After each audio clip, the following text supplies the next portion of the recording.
Hey, what's up? It's Wick for Wikimedia, and today I'm going to talk about digital audio. So I'm going to talk about the sample rate and bit depth. The act of capturing an amplitude value is called sampling. A sample is actually a static representation of a waveform in time. The amount of samples that are taken per second is what's called the sample rate. If we sample a 20 kHz frequency with a sample rate of 20 kHz, we only have one sample per completed cycle. To capture the positive and negative side of the cycle, we'll need to have a sampling rate that is double the frequency that we're sampling. In other words, to capture a 20 kHz frequency, we'll need to have a sample rate of at least 40 kHz. This is the basics of the Nyquist theory by Harry Nyquist. The highest frequencies that we're sampling can cause some aliasing errors and other problems, and thus these can't be properly captured. We'll need to filter off the highest frequencies that we're sampling with a low-pass filter, and this is the reason we'll need to get a higher sampling rate than 40 kHz to properly capture a 20 kHz frequency. Keeping in mind that then the cutoff frequency of the filter is around 20 kHz, so we don't lose too much of the original signal. So we can say that sampling is capturing an amplitude value in time. This value is captured in a process called quantization. As well as with the time axis, digital systems have a certain resolution on the amplitude axis. The higher this resolution is, the more accurate the digital representation of the waveform's amplitudes. This is determined by the bit depth of the recording. The higher the bit depth, the more dynamic range can be captured. So a 24-bit system has a higher resolution than a 16-bit system. A 16-bit recording has a theoretical dynamic range of 96 dB, whereas 24-bit audio has a theoretical dynamic range of 144 dB. You can imagine that mixing with audio that has a 24-bit resolution is much easier and more pleasant to mix with compared to 16-bit, since we literally have more values on the amplitude axis. So why a 44.1 kHz sample rate? This sample rate standard dates back to the days of video cassettes. It was chosen because it was higher than 40 kHz, and that was needed to replicate the 20 kHz audio, and it was mathematically compatible with both the European PAL as the United States NTSC standards for film. The 44.1 kHz sample rate with a 16-bit bit depth was also adopted as the audio quality for the standard audio CD. So this sample rate has been relevant for years, and it actually still is. Common sample rates that are used nowadays can be a bit higher. Not only does this mean that we can theoretically record higher frequencies, but it also means that we've got a lot more samples that are taken to represent our audio. Many operating systems and audio interfaces nowadays can support sampling rates up to 96 kHz or even up to 192 kHz, and this is giving a much higher audio quality and processing options.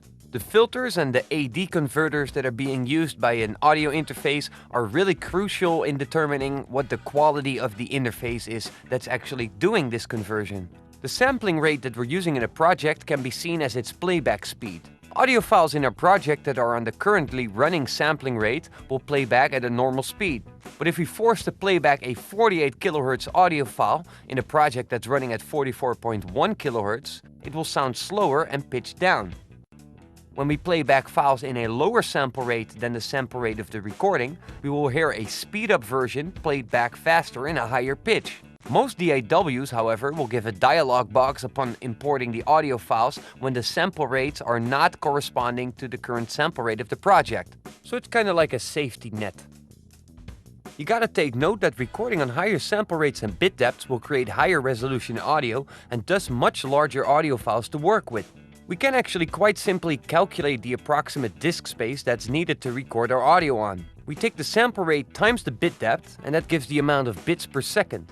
If we multiply that bits per second by the length of the song, we get the amounts of bits for the length of the song. So let's calculate this for a song with a duration of 4 minutes, and that's 240 seconds. So then we take 44,100 times 16 bits, gives 705,600 bits per second. If we multiply that by 240, we get a huge number of bits per 240 seconds. We can easily convert the amount of bits per second to megabytes per second by dividing this by 8 to get the amount of bytes per second, dividing that by 1024 to get the amount of kilobytes per second, and dividing that by 1024 to get the amount of megabytes per second. This results in 20.1 megabytes for 4 minutes of digital audio at 16-bit and 44.1 sample rate. Multiply that by 2 and you get the amount of megabytes needed for a stereo track. Let's compare 1 minute of audio for different sample rates and bit depths. You can see that the higher the sample rate and bit depth are, the larger the file size gets. There's a number of reasons why we would want to choose to work with higher sample rates and bit depths. The first would be the better quality that the higher sample rate gives and the more dynamic range that the higher bit depth gives. Especially the higher bit depth is really pleasing to work with during mixing. Processing is also a lot more accurate on higher resolution material. Equalizers, reverbs, filters, etc. They all sound much better on higher sample rate material.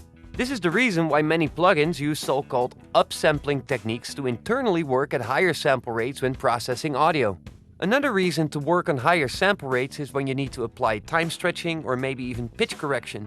Because we've got so much more samples on higher sample rates, we've got a lot more accurate information about the frequencies. That means we can do a lot more accurate stretching and correction. And another reason to work at higher sample rates is, for example, when you're producing sound for DVDs. DVDs can handle sample rates up to 192 kHz on stereo material and 96 kHz for surround material. Here's a list of the most common sample rates found in the industry. Working on higher bit depth doesn't stress your computer out too much. Working on higher sample rates, however, will stress your computer a lot more, so you'll definitely need some more processing power if you don't have that. Keep in mind you won't be able to add as much tracks and as much plugins as you were used to when you worked at lower sample rates. To answer a much asked question, if we're going to be creating a mix which is going to end up on a CD, aren't we going to be mixing it down to 44.1 at 16 bits eventually?